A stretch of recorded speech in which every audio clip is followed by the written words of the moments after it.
Bom dia, espiritualidade amiga. A Jesus, temos certeza que todos nós já demos um bom dia a Ele, um agradecimento a Deus por mais um dia, e que esta manhã seja para nós de grande reflexão, de aprendizado. E esta manhã, no momento da doutrinária, nós sabemos o trabalho que a espiritualidade faz conosco. Então, quando a gente está conectado nessa vibração positiva, recebendo da espiritualidade todo o benefício que ele nos traz, é realizado grandes trabalhos pela espiritualidade.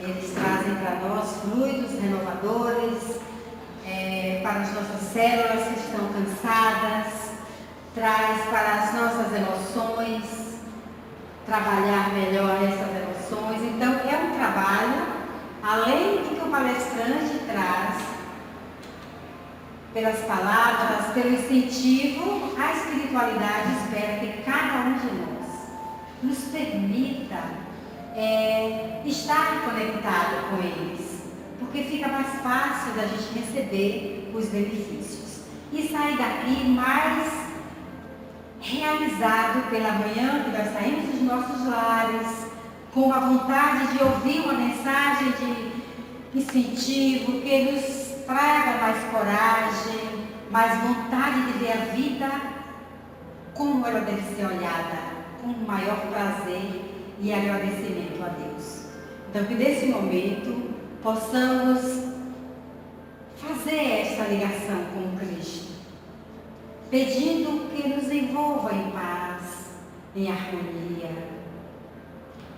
que possamos a cada instante da nossa vida fazer essa análise de nós mesmos, para sentir como é que está o nosso pensamento, essa busca interior, que a gente às vezes esquece de sentir a nossa respiração tranquila, para que esta ligação, os amigos espirituais percebam em nós e venham até nós. Quando eles chegam, encontram esta porta aberta, aí a gente tem os benefícios que aqueles trazem, seja no nosso lar, seja no trabalho.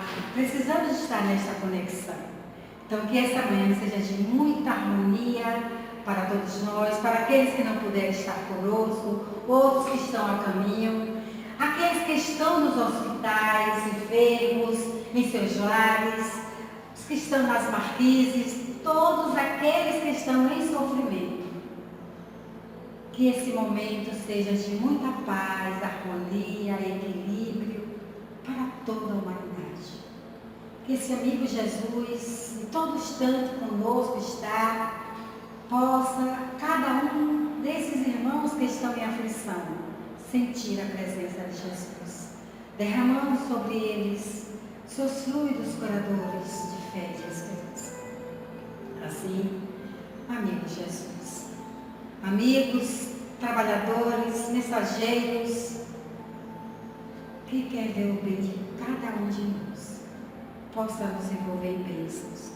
Nosso companheiro Robson, que mais uma vez está conosco, que possamos, nesse momento, estarmos atentos a essa mensagem que nos convida a conhecer melhor Irmão da Natureza, do livro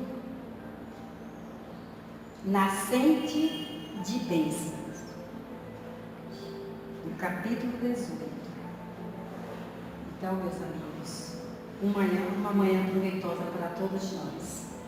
E Robson, fique à vontade. Obrigado. Amigos, bom dia a todos. Bom dia. Muita paz e que Jesus nos abençoe agora e sempre.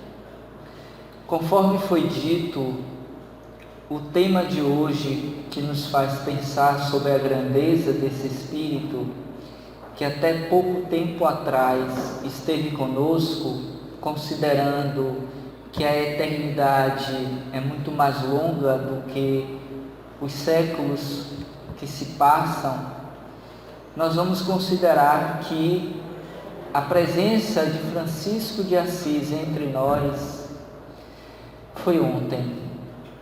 E essa mensagem do capítulo 18 do livro Nascente de Bênçãos, psicografado por Divaldo Franco pelo espírito Joana de Ângeles, vem exatamente abordar essa atuação desse espírito que ainda hoje está conosco no processo da transição planetária da Terra e o valor da mensagem que ele nos deu. E é interessante que nesse ir e vir através das reencarnações, Francisco teve uma experiência direta com Jesus.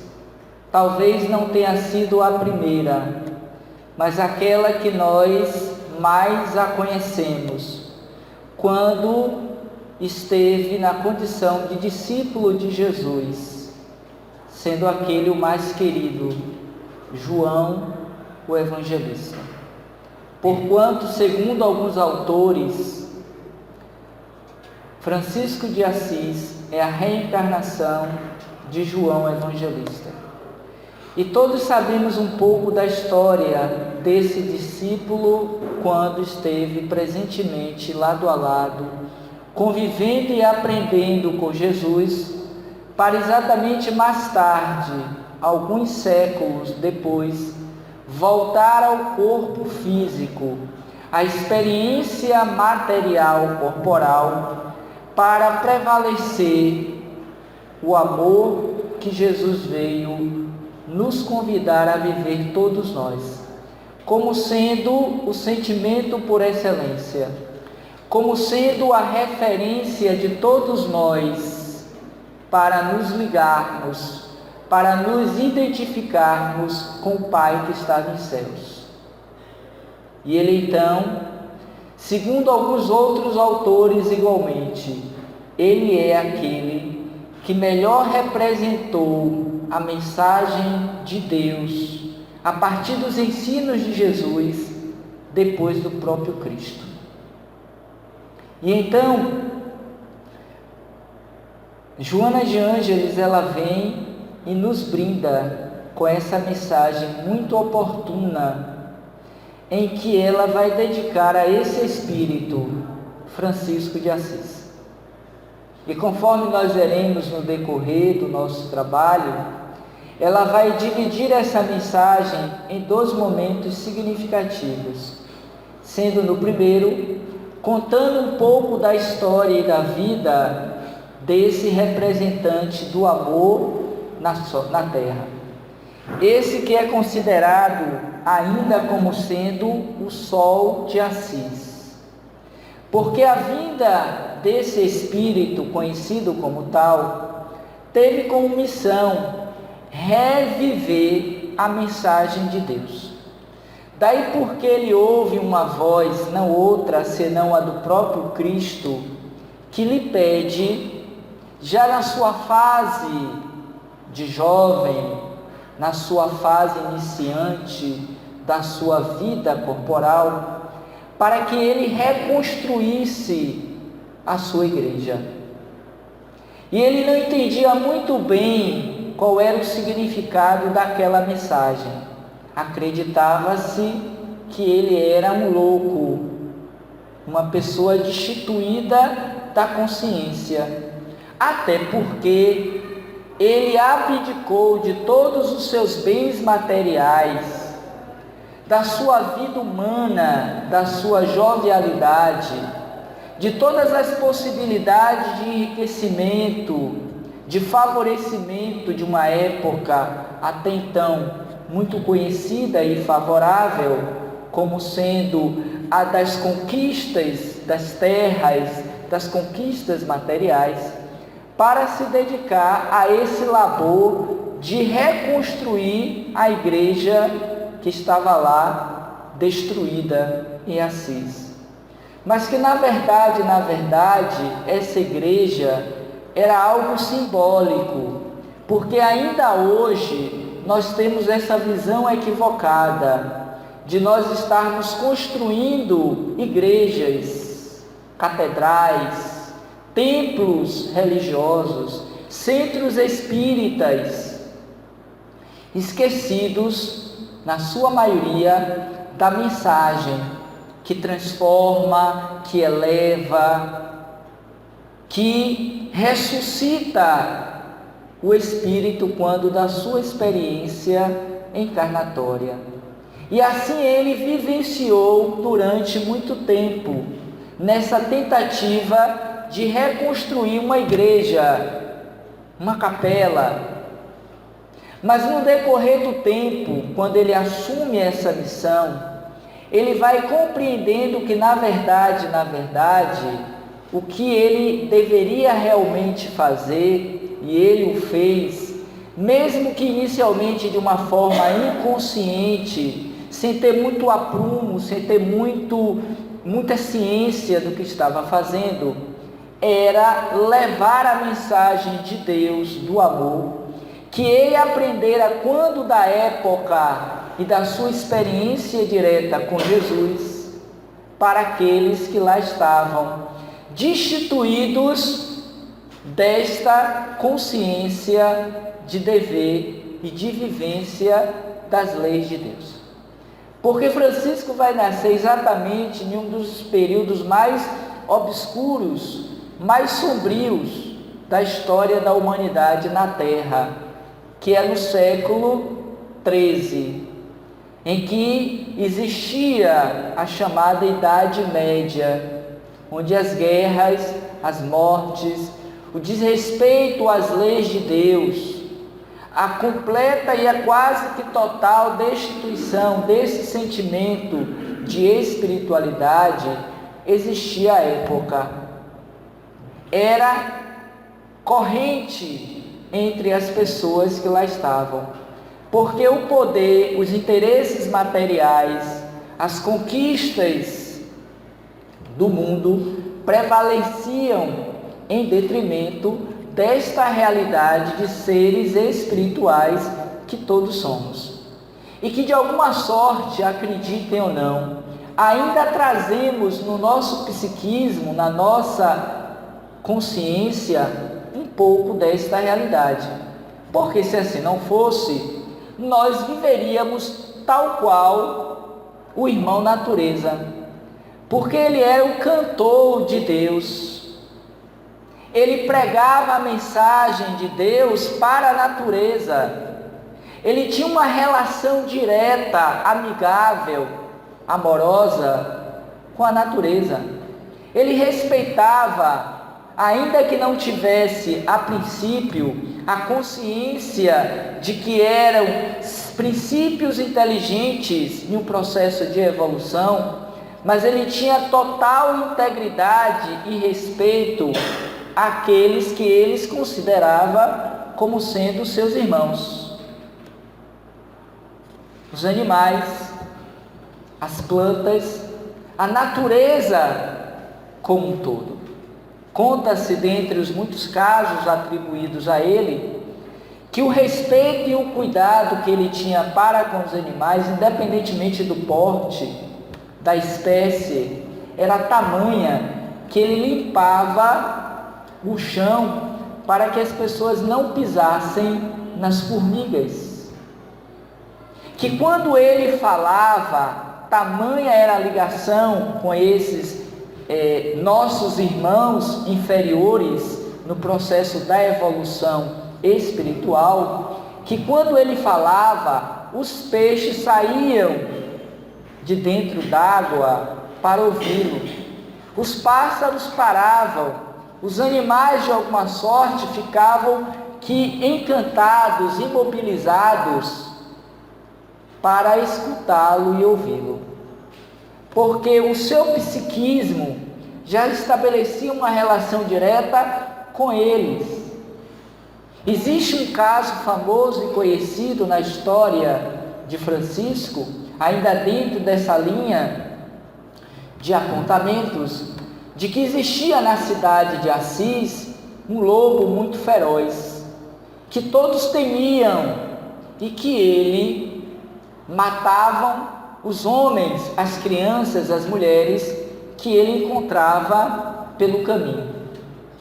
E aquilo era motivo de apreensão, de medo, de insegurança. Até que um dia Francisco resolveu ir conversar com o próprio lobo, o lobo feroz. E ele adentra a floresta para encontrar esse lobo. E todos temiam pela vida do Francisco, porque diante dos fatos, provavelmente seria ele a próxima vítima. No entanto, para a surpresa de todos, eis que desce das montanhas Francisco e o lobo domesticado. E a partir dali ele passa a ser uma atratividade para aquela cidade, porque ele começa a brincar com as crianças, com os jovens, com os adultos, e então todos passam a querer conhecer o lobo feroz que ficou encantado por Francisco. Só para a gente ter uma ideia desta relação que tinha Francisco com a natureza, com os animais. Por isso, ser ele considerado o protetor dos animais. Somente hoje, depois de muitas lutas, de muitos movimentos, é que nós passamos a ter um nível relativamente mais aprimorado, elastecido, quanto à necessidade do respeito aos animais. Porquanto desses movimentos que estão sendo feitos em defesa desses nossos irmãos, mas que, como vimos ainda nesses dias, quantos são aqueles que matam impiedosamente? Quantos abusam e lesam da integridade desses seres indefesos? E vemos a mortandade deles em todos os lugares, em vários momentos, como desrespeito à lei. E já naquele século XIII, Francisco já tinha essa consciência de respeito.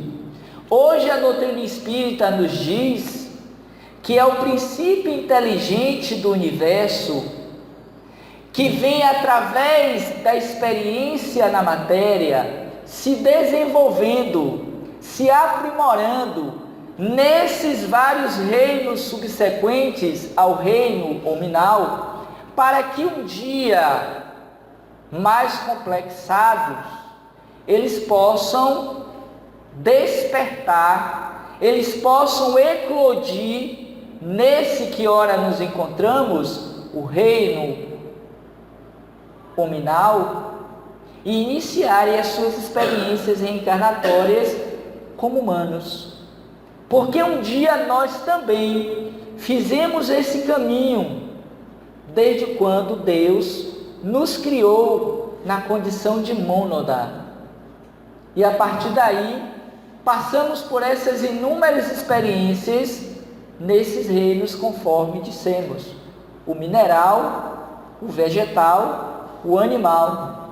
E ora nos encontramos no hominal, tendentes, caminhando para a angelitude, porque nós estamos de passagem em um processo de aprendizado, e que nós vamos acumulando a partir das experiências e vivências no corpo físico, o conhecimento da lei, que Francisco, na pele ou na condição de João, o evangelista, ele tivera a oportunidade de sublimar, porque tinha uma relação direta com Jesus.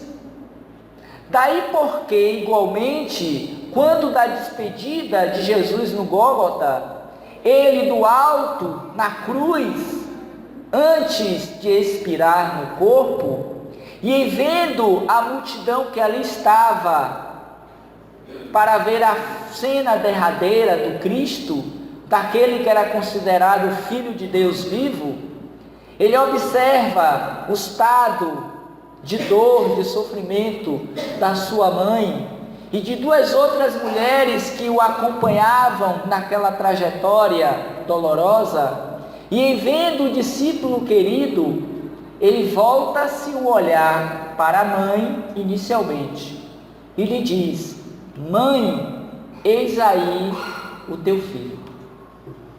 E logo mais voltando o seu olhar para o discípulo querido João, lhe diz: filho, eis aí a tua mãe. E naquele momento ele sela o ponto final da sua estadia entre nós, para logo mais voltar aos céus.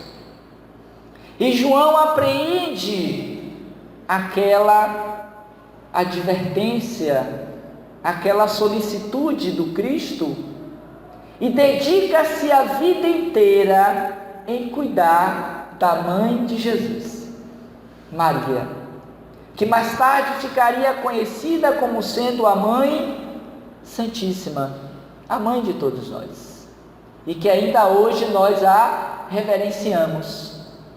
E nesse contato, na época do Cristo e para depois do Cristo, ele vai estar diretamente ligado com uma mulher, também servidora dedicada ao Cristo, conhecida como sendo Joana de Cusa, aquela mulher romana, patrícia, uma dama da sociedade muito conhecida, famosa, com todas as condições de viver uma vida de prazeres, de bens materiais, suntuosidades, riquezas.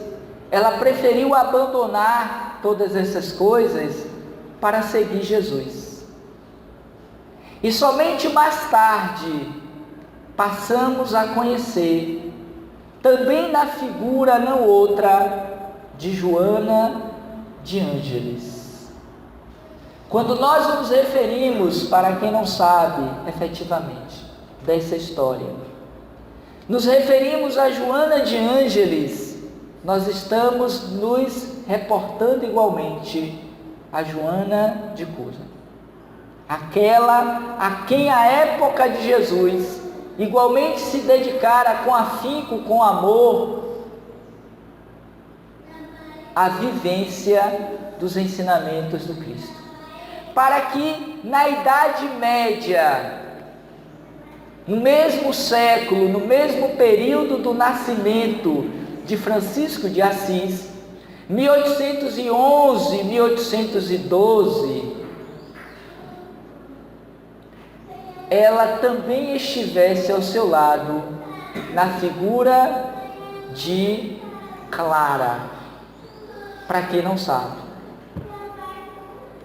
a irmã Lua, ele o irmão Sol, ela, Clara de Assis, a irmã Lua, e que juntos igualmente continuam na trajetória de servir ao Mestre Jesus.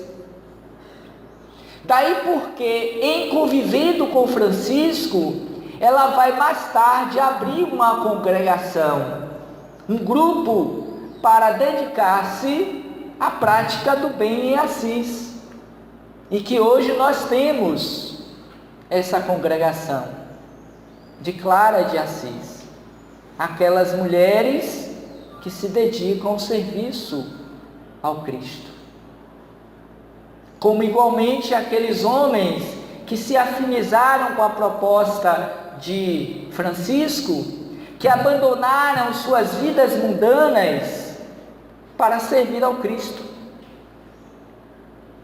E hoje ele é o nosso representante do amor.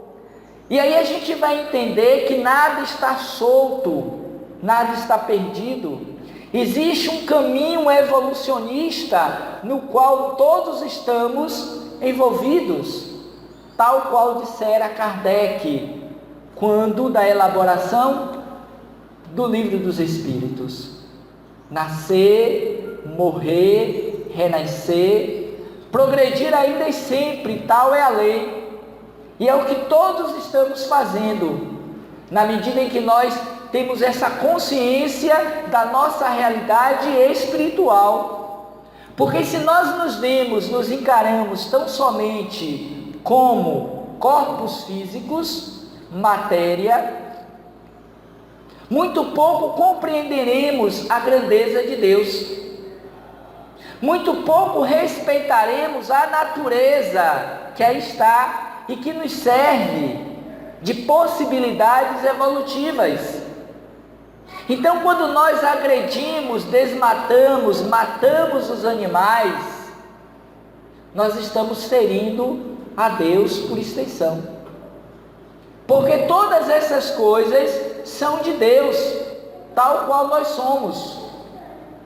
Mas na medida em que eu desperto a minha consciência para a condição de filhos de Deus, eu entendo que aquela formiga, que aquela barata, que aquele jacaré, que aquele leão, que aquele elefante, que aquela planta, que aquela rosa, que o mar, que os rios, que a água, que o sol, que os ventos, a chuva e tudo quanto se caracteriza como sendo da natureza, porque é natural, é uma criação de Deus, é de Deus. É uma representação divina que lhe caracteriza como sendo o Pai que está nos céus, conforme disse Jesus, o seu Filho querido, que em nome do amor veio convidar a todos nós para vivermos a sua mensagem, dando a cada um o direito de fazer no seu tempo e na medida da sua consciência, mas igualmente dissera que a cada um segundo as suas obras. E tal foi a dedicação e o trabalho realizado por ele, Francisco, que hoje lhe foi dado como sendo o direito de coordenar, de estar à frente desse movimento pelo qual a Terra igualmente está passando. Porque os tempos, por fim, são chegados. Estamos vivendo dos momentos mais significativos da história da humanidade, certamente depois da passagem de Francisco entre nós. Porque ele vai reviver, reacender em nós a chama do amor, da divindade que existe em cada um de nós. Pois que na Idade Média matou-se Deus. O que prevalecia era o poder, as guerras, e ele fora um dos que entrara na guerra, participara daqueles movimentos em defesa da Itália. Ele era de uma família nobre, rica, filho de um dos comerciantes mais poderosos de então. No entanto, ele preferiu abdicar de toda a riqueza, a ponto de dar as próprias roupas que estava vestindo, para a partir de então viver uma experiência direta com Deus. E não pense em nós, não pensemos que foi fácil, que foi simples, porque ele precisou renunciar a tudo para recomeçar, tendo sempre o aporte, o apoio, a presença de Deus e de Jesus ao seu lado. Foi o que fez com que ele não desistisse da sua missão. Porque quando da guerra, ele é ferido em um dos combates. E ele precisou ficar um tempo fora da guerra, fora preso. E nesse período em que ele estava afastado, ele começou a repensar na sua vida. Ele passou a ter imagens, lembranças, sonhos que ele não compreendia, não entendia, e que era exatamente um chamamento para que ele cumprisse a sua missão. E a missão dele era construir a igreja que estava lá, abandonada, que fora destruída também por conta da guerra.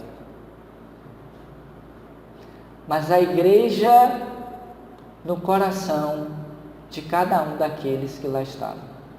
Na medida em que ele empreendia o movimento de reacender a palavra de Deus nos corações, nas mentes daquelas pessoas. E ele fizera com tanta dedicação, com tanto amor, que ele começou pouco a pouco a adquirir a simpatia daquelas pessoas.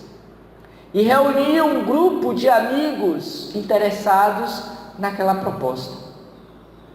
E ele saía pelas ruas da cidade pedindo comida, pedindo recursos financeiros para reconstruir a igreja. Salvo engano, a de São Bartolomeu.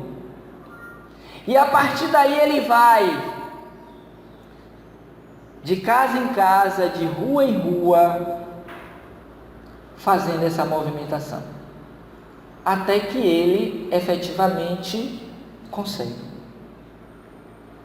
Já nesta época, já não era mais a igreja física, mas a igreja do Espírito, deixando essa mensagem de amor. E ele vai até a Roma conversar com o Papa. É uma história muito bonita e muito interessante que nós podemos encontrar nesse, que é um dos livros referentes à sua vida, ao trabalho que ele nos deixara, que é o livro Francisco, o Sol de Assis. Existe um outro que fala sobre a sua vida, a sua obra, pelo Espírito Miramês, que também vamos encontrar uma história muito interessante sobre a sua vida, sem contar outros tantos biógrafos, autores, espíritas ou não, que se dedicaram a pesquisar a vida e a obra de Francisco. E então vem Joana de Ângeles, a partir de Divaldo, que igualmente tiveram em um dado momento das suas reencarnações esse contato direto com Francisco. E Joana então lhe passa essa mensagem, que eu peço a vocês a permissão para trazer algumas citações que eu achei pertinente e interessante dividir com vocês. Ela começa então dando esse título de irmão da natureza pelo seu desprendimento, pelo seu amor às coisas de Deus, à criação, que nós vamos encontrar no Livro dos Espíritos, na primeira parte, quando vai falar dos elementos gerais da natureza. E é interessante a gente compreender isso. Falando a Francisco de Assis, a mensagem. E ela começa dizendo, vejamos: enquanto a sociedade estertorava nas guerras cruentas de dominação de povos e vidas, sentistes a necessidade de lutar pela pátria, evitando o abuso daqueles que se consideravam com direito a escravizar os seus irmãos. Observem que ele poderia não participar das guerras de então, mas já no seu íntimo ele tinha aquele impulso de defesa aos mais necessitados. De onde ele traz esse psiquismo, esse impulso, esse desejo de ser solidário, de ser um protetor da vida daqueles mais necessitados? Porque vai contar Miramês, e algumas passagens também desse livro, Francisco, o Sol de Assis, que desde criança ele já sentia esse impulso. Enquanto que o pai, o Bernardone, queria que ele aprofundasse o conhecimento nos negócios dos tecidos, fosse o seu braço direito, ele andava pelos campos, pelas cidades, vendo os necessitados, ajudando as pessoas mais infelizes.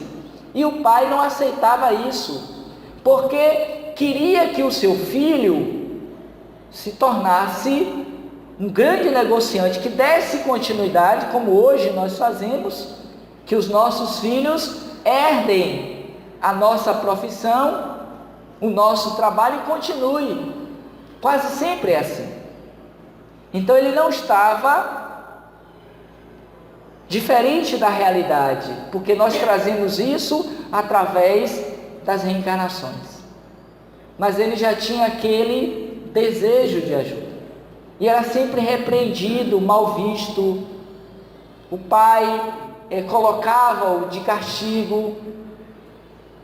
E tinha a sua mãe, que lhe era a sua protetora, que lhe dera o nome de Giovanni, que significa João. Provavelmente em uma lembrança mnemônica dessa experiência que ele tivera como tal João. Mas o pai rebatizou como sendo Francisco. E ele fica conhecido na história da humanidade como tal. Então, naquele período da juventude, da mocidade, ele empreende essa experiência na guerra. E ele é abatido, é aprisionado. Tem um filme que conta a sua história e que a gente pode melhor se apropriar.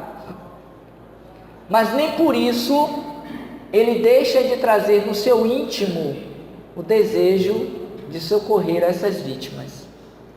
Seguindo, ela ainda vai considerar: não compreendendo a luta que deverias travar, pensastes que as glórias antevistas em sonho referiam-se aos tesouros terrestres, e para melhor compreenderes o amor do Cristo, marchastes para a defesa dos fracos, pensando em servir a Deus e ao país.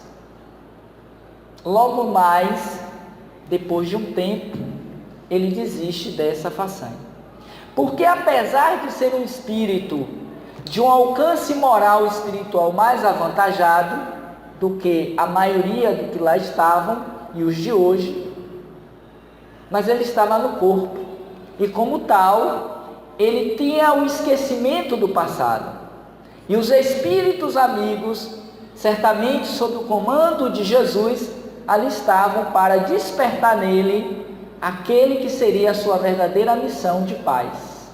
Não através das guerras, da morte dos seus irmãos, mas pela proposta da vivência da paz, da fraternidade, do amor, conforme ele evidenciara mais tarde.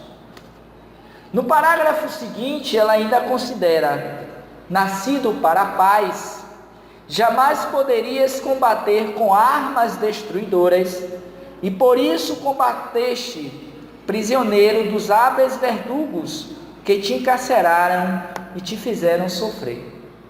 Uma estratégia do mundo espiritual, para que naquele tempo de aprisionamento ele repensasse a sua própria história, relembrando-se do seu passado e mudasse de conduta. O que ele fizera logo depois, porque ele desiste. Humilhado e enfermo, retornastes ao lar, quando foste visitado pelo amigo amor, que te convocou para diferente luta, cujas armas seriam a mansidão, a pobreza, a renúncia, o sacrifício. Imaginem, naquela idade, com todos os apetites da sexualidade, dos hormônios, tudo quanto ele verdadeiramente desejava viver, um mundo de glória, um mundo de conquistas materiais, eis que surge então aquele convite para viver a mansidão, a pobreza, a renúncia, o sacrifício. Mas quando ouvistes o chamado do cantor da misericórdia, fazendo uma referência a Jesus, todo o teu ser tremeu de emoção e perdestes o interesse pela existência convencional. Continua Joana nessa reminiscência de algumas das muitas passagens da vida de Francisco. E como isso é legal, vindo desse espírito Joana de Ângeles. Porque ali também, igualmente, ela traduzia o seu sentimento de amor que tinha efetivamente por ele, Francisco. Porque eram parceiros do ideal do Cristo. Porque viviam dentro da mesma sintonia. Porque quando da época de Joana de Cusa, ela igualmente se entregara ao trabalho de levar a mensagem de Jesus. Mesmo considerando ser mulher, pois que à época não lhe era dado essa condição. Mas nos bastidores da convivência do Cristo, ela se dedicara a socorrer, a ajudar os pobres, os desvalidos, os necessitados, como tantas outras mulheres que lá estavam juntos a Jesus para dar esse suporte, essa ajuda, enquanto que os homens levavam mais diretamente a mensagem, pela palavra, pela cura. Ela se dedicara a cuidar igualmente da mãe de Jesus. Estivera junto, dentro da casa do caminho, ajudando a todos aqueles que iam em busca do socorro da palavra amiga, mesmo quando depois da partida do Cristo, para mostrar o seu amor, a sua fidelidade a esse nobre ideal, e que hoje ressoa na nossa consciência esse mesmo propósito, porque seguir Jesus é viver a mensagem do Cristo, é tornar-se um Francisco de Assis, uma Joana de Cusa, é dedicar-se à prática do bem, ao autoconhecimento, a desistir, conforme ela traz aqui nessa citação lida. Mas quando ouvistes o chamado do cantor da misericórdia, todo o seu ser tremeu. Será que os nossos corpos já tremeram quando do convite do Cristo para igualmente ir nós, por nossa vez, e fazer o mesmo? Porque na parábola do bom samaritano que Jesus nos traz esse convite, e que nós podemos encontrá-la no capítulo 17 do Evangelho segundo o Espiritismo, naquela passagem que o fariseu pergunta quem é o maior dentre todos, e Jesus então conta a parábola. Ao final dela, Jesus questiona: na tua opinião, quem é o maior? E ele vai responder, o fariseu: aquele que teve misericórdia. Jesus prontamente encerra dizendo: vai tu e faz o mesmo. É o convite de hoje, século 21. Não precisa ser mais do 13, pois que do 13 para os 20 se passaram 7. E quantas reencarnações já não tivemos nesse ir e vir nos corpos? E quem de nós verdadeiramente se colocou nessa condição? De ir e fazer o mesmo que fez o bom samaritano. De ir e fazer o mesmo que fez Francisco de Assis, que fez Joana de Cusa, que fez Irmã Dulce, que fez Madre Teresa de Calcutá, que fez Mahatma Gandhi, Martin Luther King Jr., Albert Schweitzer e tantos outros homens e mulheres que se dedicaram com afinco, com amor, a mensagem do Cristo. Porque se dizer cristão é viver a sua mensagem. Não é apenas falar, não é apenas orar, como diz a própria Madre Teresa. As mãos que trabalham agradam muito mais a Deus do que os lábios que oram. E é o que normalmente nós, ditos cristãos, quando fazemos, é orar pelos desvalidos, pelos pobres, pelos necessitados, pelos doentes. Mas quão poucos são aqueles servidores efetivos que usam das suas mãos para poder dar o testemunho de amor ao Cristo. Ainda estamos esperando o milagre, a transformação, sem fazer o esforço para obter o merecimento. Francisco é um desses exemplos de homem de espírito encarnado que renunciou às coisas do mundo para servir ao próprio Cristo.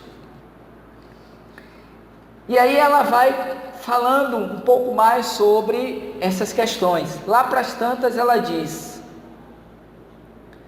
ignorando a teologia, sabias o Evangelho na sua integral pureza, sem disfarces nem dissimulações, e saístes a vivê-lo, enquanto pregavas com palavras simples e atos de coragem incomum.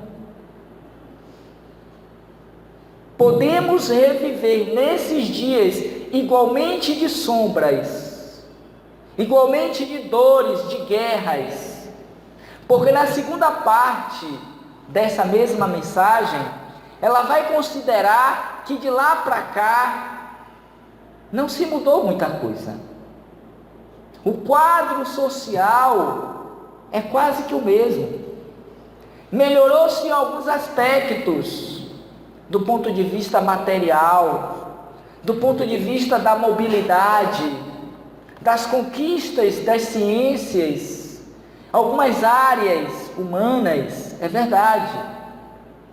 Mas no quesito da moralidade, do amor, ainda continuamos a época da Idade Média. Lá era compreensível, porque não sabíamos, não tínhamos tanto conhecimento e desenvolvimento social, cultural, intelectual. Hoje não se justifica mais tanta barbárie, tanto sofrimento. Estamos às portas de uma terceira guerra, grande guerra mundial. E nós aplaudimos e queremos. As redes sociais é um campo minado, em que cada um tenta matar o outro, subjugar o outro, quando deveria ser um espaço de propagação do bem, da paz, do amor, da misericórdia. E o que nós mais vemos, não é que não se tenha, mas em maior número nós observamos ainda que os movimentos são contrários à proposta de Deus. E estamos quase que 100% conectados, 24 horas, para fazer o que mesmo desse espaço virtual? Um novo campo de guerra? Uma nova sociedade da Idade Média?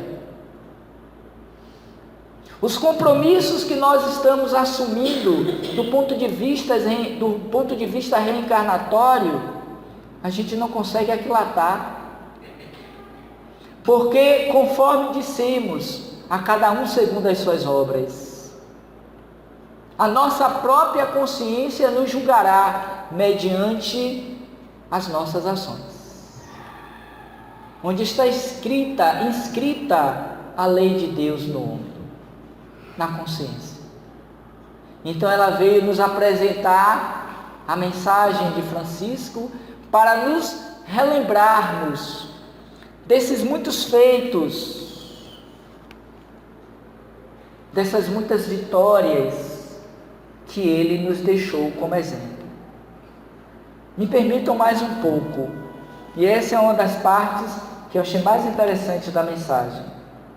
Ela então considera: transformastes as noites festivas de cantos e banquetes em um perene poema de beleza, enaltecendo os irmãos sol, lua, chuva, pássaros, lobo, neve.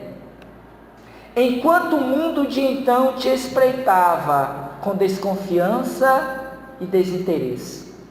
Mas o teu exemplo de abnegação continuou sensibilizando outros corações ansiosos de vida nova, que te passaram a acompanhar pelas estradas da Úmbria, albergando-se na Porciúncula modesta e desprovida de tudo, menos de ternura. Olha que coisa interessante. Apesar dos combatentes, mas nem por isso ele desistiu da vitória final, do seu trabalho de emancipação do amor entre aquelas pessoas. Quando menos esperaste, havia multidões que se comprimiam para ouvir as tuas canções de esperança e de caridade, tocadas pela tua presença e a dos teus cancioneiros, tão desprotegidos como tu mesmo, no entanto, amparados pelo sublime cantor. Irmão Francisco, ela fecha então a primeira parte da mensagem. Canta outra vez para nós o teu poema de amor, nesses calamitosos dias que vivemos. Volta, Francisco, volta e reconstrói a tua igreja, a tua paróquia. Hoje, nesses dias em que vivemos, sentimos falta, ressentimos a presença de Francisco. Em que pese o conhecimento da verdade que liberta, em que pese que ele voltou, Jesus, porque ele disse que não nos deixaríamos órfãos, e ele volta, não mais na figura física, material, corporal, mas através do Consolador prometido, que ora o conhecemos como sendo a doutrina dos Espíritos, para nos consolar, para nos trazer de volta a sua mensagem de amor, de paz, de misericórdia, para com todos nós, seus irmãos. Francisco retorna em espírito e verdade, nos convidando a todos a sermos os novos franciscos, os novos cancioneiros do amor de Deus entre nós. Porque se assim fizéssemos, praticássemos entre nós, não teríamos mais tantas guerras, tanta fome, tanta miséria, tanto ódio entre as pessoas. Já teríamos colocado na condição da Terra o planeta de regeneração. Já seríamos um mundo novo, conforme prometeste Jesus. Bem-aventurados os mansos, os pacíficos, que serão reconhecidos como filhos de Deus e herdarão a terra. Mas não virá por acréscimo, não virá por um decreto-lei, mas pelo esforço e dedicação de cada um de nós. Irmão da natureza, Francisco nos legou, nos deu como herança a mensagem de Deus, trazida pelo seu Filho maior, Jesus, para que cada um de nós tomássemos da nossa charrua, da nossa cruz e seguíssemos em frente, para nunca mais o abandoná-lo, porque a proposta é essa. Se queremos uma sociedade melhor, que esses dias verdadeiramente venham a acontecer no nosso planeta Terra, na nossa sociedade, na nossa comunidade, é preciso que eu seja um representante fiel de Francisco na Terra. Do contrário, nasceremos, morreremos, renasceremos sem ter feito a lição correta. E com isso, ainda haverá entre nós prantos e ranger de dentes. Eis a mensagem que ela vai considerar ao dizer que as noites da terra, ela inicia assim a segunda parte dessa mensagem nos meus últimos minutos. As noites da terra já não são ricas de canções, mas de expectativas dolorosas, porque verdadeiramente nós não estamos fazendo a lição que deveríamos. Finalizando, ela considera um dado momento: existe muito conforto para uns e nenhum para outros. Aliás, também nos dias atuais, também nos teus dias era assim, razão porque preferistes os últimos, oferecendo-lhes carinho por faltarem outros recursos. É como diz a canção: ao lado da riqueza, a pobreza. Diante desta festa que estamos às portas, que celebra o carnaval, os excessos, a ignomia, nós vemos a pobreza, a miséria e a fome.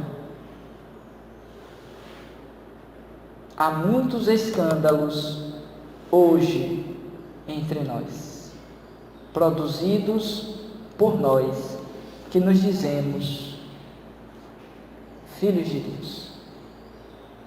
Finalizando e agradecendo a todos a oportunidade de voltar a esta casa, de levar a mensagem de Jesus, nós queríamos convidá-los ainda a conhecerem o nosso canal no YouTube. Sempre que possível, eu estou propagando para aqueles que ainda não ouviram. Nós temos aqui esse panfletozinho e temos, me parece, ali na frente para quem quiser pegar. Ele chama-se Roteiro Espírita. É uma possibilidade que temos, dentre muitas outras, nas redes sociais, de conhecermos um espaço que se propõe levar a mensagem da doutrina espírita. Aqueles que se interessarem, quiserem, pega o papel, conhece o nosso canal e, se quiserem, curte lá e nos segue. Tem muitas palestras lá, vamos colocar algumas entrevistas, tem um material bem legal e enriquecedor. Então fica aí o convite para também conhecerem. Essa palestra está sendo gravada e a gente vai postar lá ainda hoje, para que vocês revejam, além de outras que já fizemos aqui também. Então, que tenhamos um 2020 vivendo Francisco, porque se nós conseguirmos vivê-lo, por extensão, estaremos vivendo também a mensagem de Jesus, trazida ou proposta por Deus, nosso Pai que está nos céus. Muita paz, muito obrigado a todos e até uma nova oportunidade.